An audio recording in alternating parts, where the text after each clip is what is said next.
ஹரே கிருஷ்ணா. அனைவருக்கும் வணக்கம். நாதன் கோவில் கும்பகோணத்தின் அருகே அமைந்திருக்கிறது. திரு நந்திபுர விண்ணகரம் என்னும் நாதன் கோவில் அருள்மிகு ஸ்ரீ ஜெகநாதர் திருத்தலம்.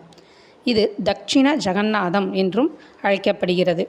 காலமேக புலவர் பிறந்த ஊர் என்கிற சிறப்பும் இந்த ஊருக்கு உண்டு.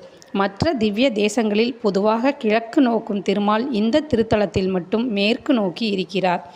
சிபி சக்கரவர்த்தி புறாவுக்கு அடைக்கலம் தந்து தன் உடம்பில் இருந்து புறாவின் எடைக்கான சதையை அறிந்து தராசு தட்டில் வைத்தபோது அது சமானம் ஆகாமல் இருந்தது. உடனே அவனே ஒரு தட்டில் ஏறி உட்கார்ந்து கொண்டான். இந்த அதிசயத்தை தர்மத்தின் சிறப்பை காண்பதற்காக அதுவரையில் கிழக்கு நோக்கி அமர்ந்திருந்த திருமால் மேற்கு நோக்கி திரும்பியதாக கர்ண பரம்பரை செய்திகள் கூறுகின்றன. மன்னார்குடி தொடங்கி இந்த நாதன் கோவில் வரையுள்ள பகுதிக்கே அந்த காலத்தில் செண்பகாரண்யம் என்பது பெயர். நன்றி. ஹரே கிருஷ்ணா. சர்வம் ஸ்ரீ கிருஷ்ணார்ப்பணம்.